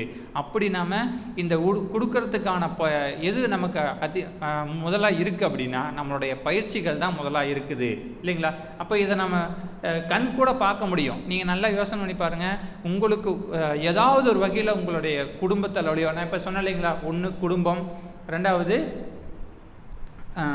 பார்த்திங்கன்னா தொழில், மூன்றாவது நட்பு, நாலாவது விஞ்ஞானம், அஞ்சாவது சமுதாயம் சொன்ன இல்லைங்களா. இந்த அஞ்சுலேயும் துன்பம் வருது அப்படின்னா இந்த துன்பத்தை நீங்கள் கண்டிப்பாக எதிர்த்து நின்றுக்க முடியும். உண்மையா இல்லையா? யோசனை பண்ணி பார்த்தீங்கன்னா தெரியும். அஞ்சுலேயும் துன்பம் வரும், துன்பம் வராத இருந்திருக்கவே முடியாது. இது எல்லாத்தையும் நாம் என்ன பண்ணியிருக்க முடியும், எதிர்த்து நின்று அதை ஒரு சமுதாயத்தில் இருக்கிற ஒரு நபரால் எதிர்கொள்ளவே முடியாத ஒரு துன்பமாக கூட அவங்களுக்கு தெரிஞ்சிருக்கலாம். ஆனால் நமக்கு அது எப்படி இருக்கும், அப்படி போயிரு அப்படின்ற மாதிரி, எப்போ அந்த பக்கம் போய் விளையாடுங்க அப்படின்னு சொல்கிற மாதிரி நீங்கள் நிவந்து என்ன பண்ணிடலாம், அந்த வழியிலேருந்து ஈஸியாக வெளிவர அளவுக்கு நம்மளுடைய பயிற்சி கொண்டு வந்திருக்கோம். இதை என்ன பண்ண முடியும், கண்டிப்பாக நம்ம கண்ணெதிர பார்த்துருக்கோம். இன்னும் என்ன சொல்லப்போனால் என்னுடைய இந்த ஒரு குறிப்பிட்ட நாட்டுக்குள்ளே என்னால் சில விஷயங்களை நான் அப்படி பார்க்க முடிஞ்சுது இல்லைங்களா. அப்படி நான் பார்க்க முடிஞ்சது தான் நான் என்ன பண்ணுறேன், இதில் நான் பொய் சொல்ல வேண்டிய அவசியம் இல்லை. இதை நான் உண்மையாக உணர்ந்தது தான் சொல்கிறேன். பாருங்கள், இப்போ இதுக்கு ஒரு பொதுவான உதாரணமாக சொல்கிறேன். இப்போ நலமே காணும் பாங்குன்னு சொல்கிறோம் இல்லைங்களா, மகிழ்ச்சிட்டு அழகாக சொல்கிறாங்க. அதாவது ஆலியாரில் நடந்த ஒரு கதையில் உண்மை சம்பவம். இதை ஒருத்தர் சொல்ல கேட்டிருக்கிறேன். இப்போது நம்ம வீட்டில் ஒரு புதுசாக ஒரு இந்த செட்டு காஃபி சாப்பிட்ற பழக்கம் இருக்கு இல்லையா, டீ காஃபி சாப்பிட்ற பழக்கம் இன்றைக்கி நமக்கும். அதில் பார்த்திங்கன்னா ஒரு புது செட்டு வச்சுருக்கோம், வாங்கி கொண்டு போகிறீங்க வீட்டுக்கு. யாரோ ஒரு தனிப்பட்ட கணவன் மனைவி எடுத்துக்குவோம் சரிங்களா. கணவன் மனைவி எடுத்துக்குவோம், அதுக்கப்புறம் மகிழ்ச்சியை போடலாம். இப்போ கணவன் மனைவி எடுக்கிறோம். கணவர் என்ன பண்ணுறாரு, வீட்டுக்கு அந்த அன்னைக்கு நல்லா ஃப்ரெஷ்ஷாக ஒரு காஃபி செட் எடுத்துகிட்டு போகிறாரு. போயிட்டு நைட்டு வச்சுட்டு அடுத்த நாள் காலையில் எனக்கு இதில் காஃபி வேணும் இனிமேல் சொல்கிறாரு.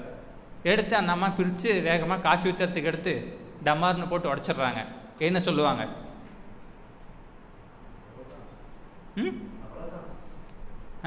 அவ்வளோதான். எது அவ்வளோதான், டமாரா இல்லை அந்த அம்மா வகைது எதை சொல்கிறீங்களா? அப்போது மனது எப்படி இருக்குதுங்க, அது என்னாச்சு, ஒரு பாத்திரம், அது போனால் வேற வாங்கிக்கலாம். ஆனால் ஐயா சொல்கிற மாதிரி அவ்வளோதான்லாம் சொல்கிறாரு. அது மாதிரி இல்லாமல் அந்த ஒரு பொருளை கூட நம்ம என்ன பண்ண முடியல, அந்த பொருள் உடைப்படுற கூட நம்மளுடைய மனசு என்னவாச்சு அப்படின்னா உணர்ச்சி ஏற்பட்ட நிலையில் அது விழுந்துருச்சு உடஞ்சிருச்சுன்னு சொல்லிட்டு விடாமல் அதை ஒரு வருஷத்துக்கு அந்த பிரச்சனையை விட்டுட்டு பேசாமல் இருக்கிற நபர்கள்லாம் இருக்காங்களா இல்லையா? இருக்காங்களா இல்லையா? இதை நான் யாரையும் குறை சொல்லலை. காரணம் என்ன அப்படின்னா அவங்களுடைய மனநிலையில் அவங்களுடைய அந்த எனர்ஜி என்னவாகலை, இந்த ஒரு சின்ன விஷயத்துக்காக நம்ம இப்படி இருக்கக்கூடாதுன்ற அந்த மனதினுடைய ஆற்றல் இல்லாத காரணத்தினால தான் என்ன பண்ணுறாங்க அப்படின்னா அந்த விஷயத்தை அப்படியே பிடிச்சதை இன்றைக்கும் சில பேர்கிட்ட இருக்குது. அப்படின்னா என்னென்னா ஒரு விஷயம் நடந்துருச்சு அப்படின்னா அந்த விஷயத்தை என்ன பண்ணுறல விட்டுட்டு வெளிவரத்துக்கு முயற்சிக்கல, அதையே பிடிச்சிக்கிட்டு அப்படியே உட்காந்துக்கிட்டே இருக்கிறதுக்கான காரணம் தான் இன்றைக்கி நிறைய பேர்த்துக்கு துன்பம் வரத்துக்கான காரணமே. எந்த ஒன்று நடந்தாலும் அது என்னவாச்சு, அது இப்போ யாராவது அந்த அம்மா பிடிச்சி வேணும்னு தள்ளி அந்த அம்மா போய் தள்ளிவிடுச்சா, அது என்னாச்சு, இயற்கை விதி இயற்கை சட்டம். அது அந்த நேரத்தில் இந்த இதுக்கு கரெக்டாக பாருங்கள். மகிழ்ச்சியினுடைய உதாரணம் சொல்கிறேன். ஆலியாரில் மகிழ்ச்சிக்கு ஒருத்தர் இதோட புதுசு, அது ரொம்ப பழசு. அது என்ன பண்ணியிருக்காங்கன்னா எடுத்து காஃபி ஊற்றலான்னு ஊற்றிருக்காங்க. மகிழ்ச்சிக்கு ஏதோ ஒரு டீயோ காஃபியோ ஊற்றிருக்காங்க. ஊற்றுறதுக்கு வைக்கும்போது எடுத்து மேலே வச்சு ஊற்றும்போது தவறுதலாக கீழே விழுந்துருச்சு.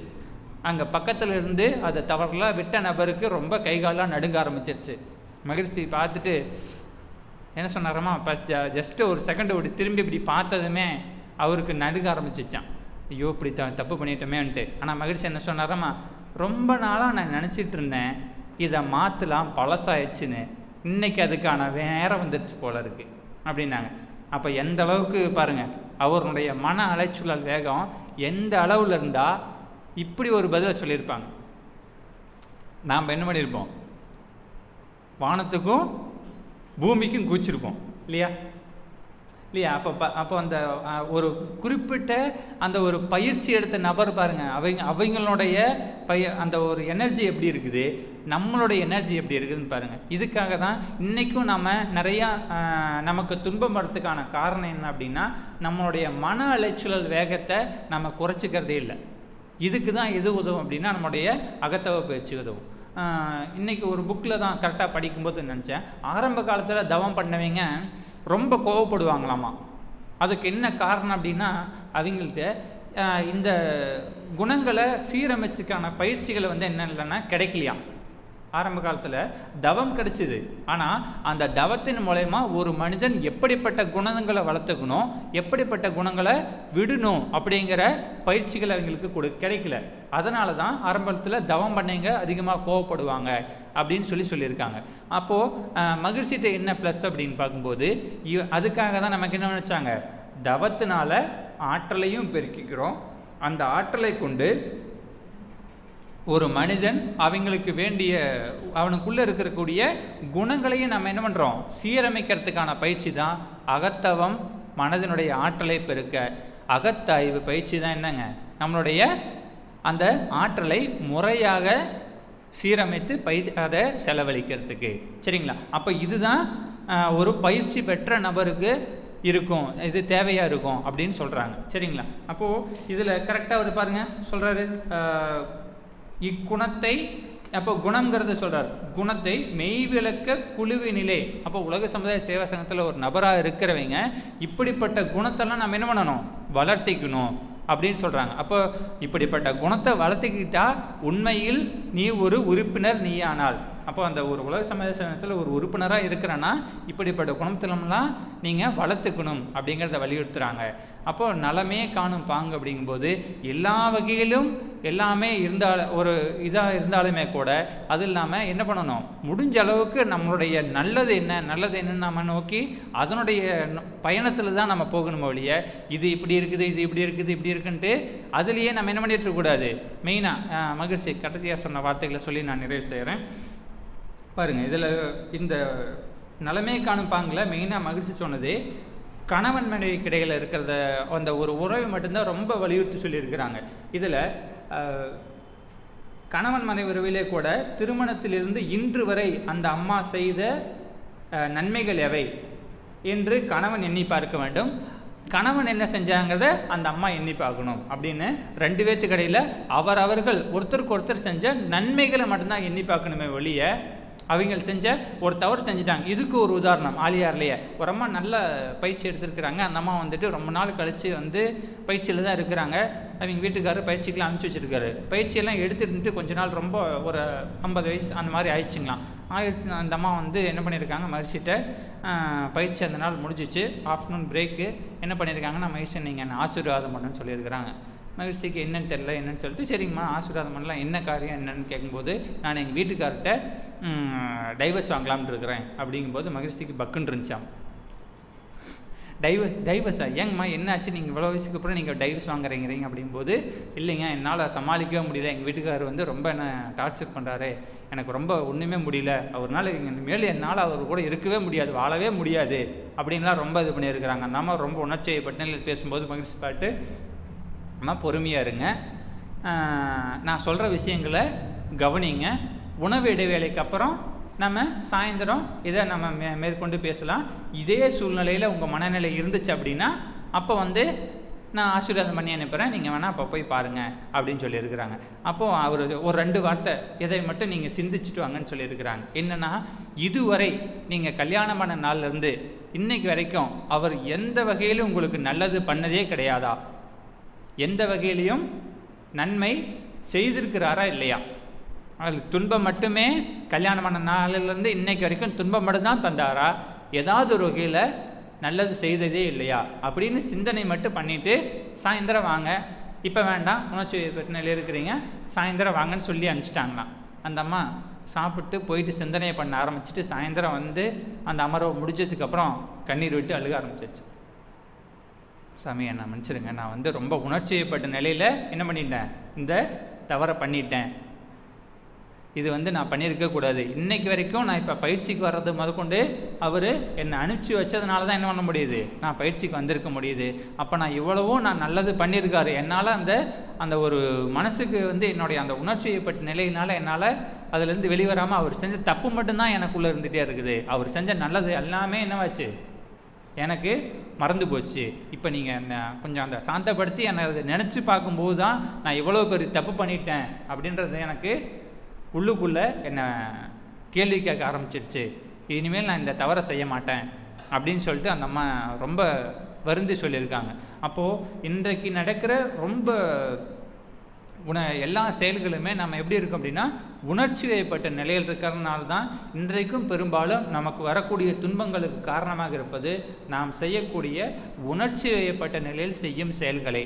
அப்போ அந்த உணர்ச்சி வயப்பட்ட நிலையில் செய்கிற உணர்ச்சி வயப்பட்ட நிலையை நம்ம என்ன பண்ணணும் அப்படின்னா இந்த ஒரு ஆக்னை, சாந்தி, துரியம் இது மாதிரி ஒரு குறிப்பிட்ட தவங்களையாச்சும் கொஞ்சம் கொஞ்சமாக மற்றவங்களுக்கு நம்ம சொல்லி நாமளும் அந்த பயிற்சியாக செஞ்சு நம்மளுடைய செயல்களை மாற்றி அமைக்கும் போது தான் நம்மளுடைய அந்த என்னவாகும், நமக்கு இருக்கிற அந்த வர துன்பங்கள் குறையும். அந்த துன்பங்களை இப்போ நான் துன்பமே வராதுன்னு நானே என்ன பண்ண மாட்டேங்க, கண்டிப்பாக சொல்லக்கூடாது. மகிழ்ச்சி என்ன இல்லைங்க சொல்லலை. அப்போ ஒரு சிலர் சொல்லுவாங்க, பயிற்சிக்குள்ளே வந்துட்டால் எனக்கு துன்பமே வராதா, வரும். அந்த துன்பத்தை ஏற்று அதை அதிலிருந்து வெளியே வரக்கூடிய அளவுக்கு என்ன இருக்கும், பயிற்சி நமக்கு ஆற்றலை கொடுக்கும். சரிங்களா? அப்போது நலமே காணும் பாங்கில் முதலில் மெயினாக 2 பேர் கடைபிடிக்கணும். அதில் கணவன் மனைவி 2 பேர்த்துக்கு இடையில் எவ்வளோ இது இருந்தாலுமே அந்த துன்பம் கொடுத்த செயலை நம்ம என்ன பண்ணணும், விட்டுட்டு இதனால் அப்படி வந்துச்சு அப்படின்னா கூட இன்று இதனால் ஒரு பதிவு கழிஞ்சுது அப்படிங்கிறத நாம் நினச்சிக்கிட்டு அதை விட்டுட்டு அதிலேருந்து வெளியே நகரணுங்கிறதான் மெயினாக அதில் வலியுறுத்தி கொடுத்துருக்குறாங்க மகிழ்ச்சி. அப்போது இது எல்லா வகையிலும் ஒரு தனி மனிதன் இருக்கான் அப்படின்னா அந்த தனி மனிதன் இவ்வளவையும் சமாளித்து தான் என்ன பண்ண முடியும். இந்த சமுதாயத்தில் கண்டிப்பாக நம்ம என்ன பண்ண முடியாது, சமுதாயத்தை விட்டுட்டு எங்கேயாவது வெளியில் ஓடி போக முடியாது. காரணம் என்ன, நம்மளுடைய வாழ்வின் நோக்கம் என்ன பண்ணணும், வாழ்வில் முழுமை அடைவது. அப்போ அந்த வாழ்வில் முழுமை அடைவதற்கு எங்கிறது அப்படின்னா ஒரு தனி மனிதன் இந்த சமுதாயத்தில் இருந்து தான் என்னவாகணும், வாழ்ந்தாக வேண்டும். அப்போ சமுதாயத்தில் எல்லாமே தான் இருக்கும். இருக்கிறத நம்ம என்ன பண்ணணும், நமக்கு வேண்டிய நல்லதை நம்ம எடுத்துக்கணும். நமக்குள்ள நல்ல செயல்கள் ஃபஸ்ட்டு மெயினாக என்னென்னா நம்மளுடைய எண்ணங்கள், நல்ல எண்ணங்களை, நல்ல சொல்களை, நல்ல செயல்களை நம்ம வடிவமைச்சிட்டோம் அப்படின்னா நமக்கு கண்ணில் படுறது எல்லாமே நல்லதாக தெரியும். இப்போ பாருங்கள், இதில் சொல்கிறாங்க இயற்கையில் ஏதாவது தப்பாக இருக்கா? இப்போ பார்க்குறோம் செடி இருக்குது, மரம் இருக்குது, மற்ற பார்க்குற நபர்கள், ஏதாவது கடைகள், இதெல்லாமே எப்படி இருக்குது, நமக்கு பார்த்ததும் ஒரு மகிழ்ச்சியாக இருக்குதா இல்லையா? இதில் ஏதாவது தப்பு இருக்குதா? இதில் ஏதாவது தப்பு இருக்கா? அதில் நாம் குறை கூற முடியுமா? முதல்ல இயற்கைன்றது என்ன? இறைவன் தான் இல்லைங்களா? இறை ஏதாவது தப்பு சொல்ல முடியுமா? அப்போ இயற்கைன்றதும் இறைவன்றதும் ஒன்று தான். அந்த இறைவனால் தன்மாற்றம் பெற்ற மனிதன் தான் என்ன பண்ணியிருக்கிறான், இந்த இயற்கையாகவும் எல்லாமாவும் இருக்கு இல்லையா?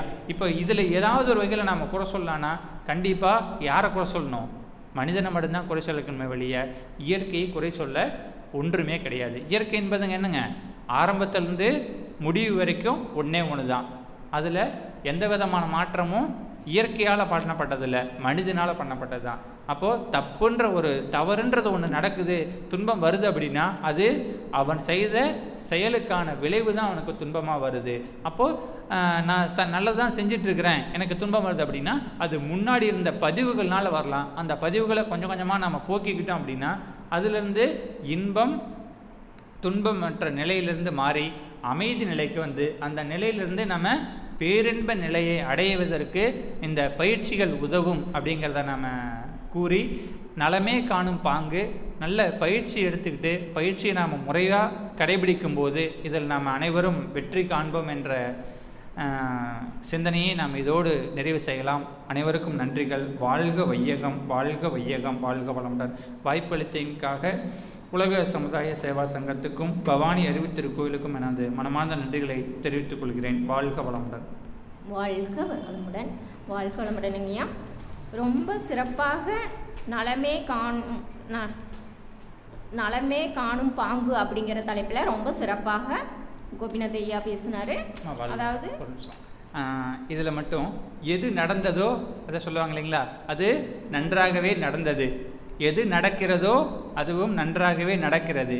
எது நடக்க இருக்கிறதோ அதுவும் நன்றாகவே நடக்கும் அப்படிங்கிறத நம்ம தெரிஞ்சுக்கலாம். அது தெரியும் ஏற்கனவே, ஆனால் இதை நம்ம சிந்திக்கிறோமான்னா கிடையாது. அப்போ இதெல்லாம் நம்ம என்ன பண்ணிக்கணும், சிந்தனையை தொடர்ச்சியாக நமக்குள்ளே ஓட்டிகிட்டு இருக்கணும் அப்படிங்கிறது தான். வாழ்த்துக்கள். வாழ்க வளமுடன். வாழ்க வளமுடன்.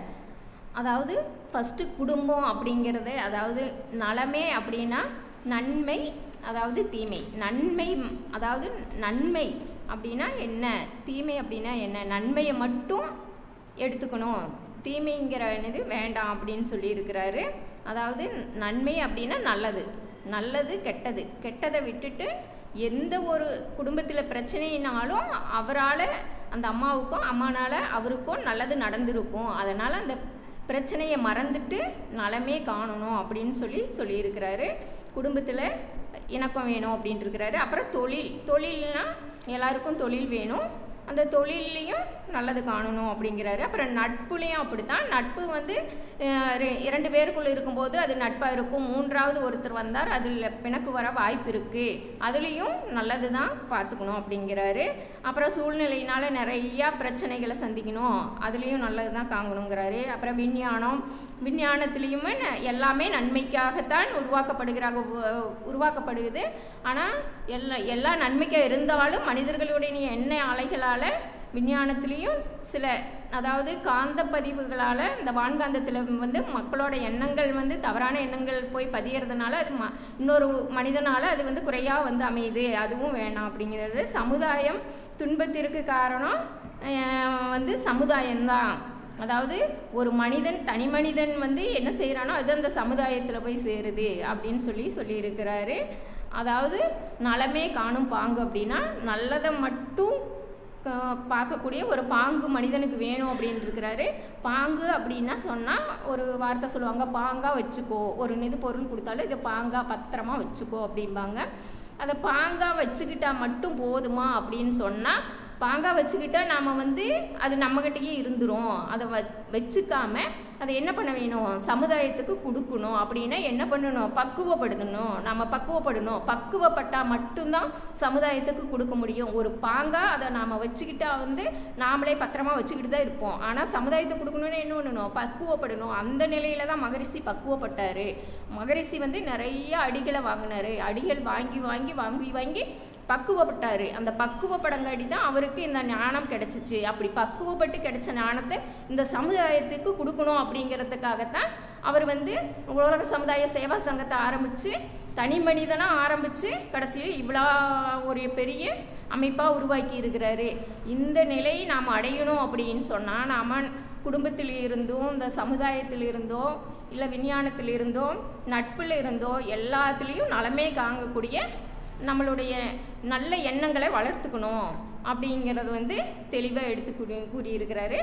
அதாவது பக்குவப்பட்டு தான் நாம் வந்து இந்த சமுதாயத்துக்கு சேவை செய்ய முடியும். அந்த நிலையில் வந்து இந்த மனவளக்கலைக்குள்ளே உள்ள அனைத்து நிலை ஆசிரியர்களும் சரி, மக்களும் சரி, இந்த அரங்கத்தில் வரவங்க எல்லாமே பக்குவப்பட்டு தான் போகிறாங்க.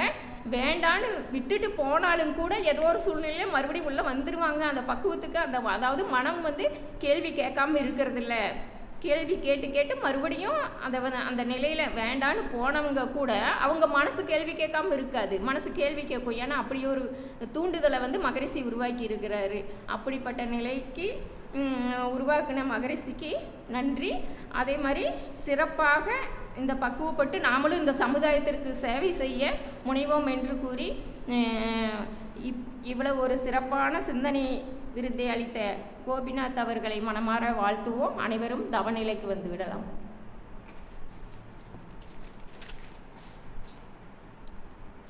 நலமே காணும் பாங்கு அப்படிங்கிற தலைப்பில் சிறப்பாக சிந்தனை விருந்தளித்த ஒய் கோபிநாத் அவர்கள் வாழ்க வளமுடன். அவர்களின் அன்பு குடும்பம் வாழ்க வளமுடன். அவர் ஆன்மீக தொண்டு வாழ்க வளமுடன்.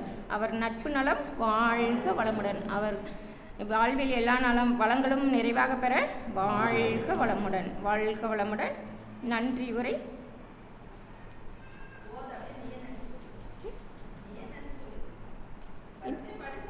நன்றி உரை அதாவது தொகுப்பாளர் அருள்நிதி புஷ்பா அவர்களுக்கு வாழ்க வளமுடன். இறைவணக்கம் குருவணக்கம் பாடிய கவிதா அவர்களுக்கு நன்றிகள் வாழ்க வளமுடன். அருள்நிதி சங்கீதம் அவர்கள் தவம் நடத்திய சங்கீதம் அவர்களுக்கு வாழ்க வளமுடன். அதாவது வரவேற்புரை நல்கிய சுமதி அவர்களுக்கு வாழ்க வளமுடன். சிறப்பு சிந்தனை விருந்தாற்றிய கோபிநாத் அவர்கள் வாழ்க வளமுடன்.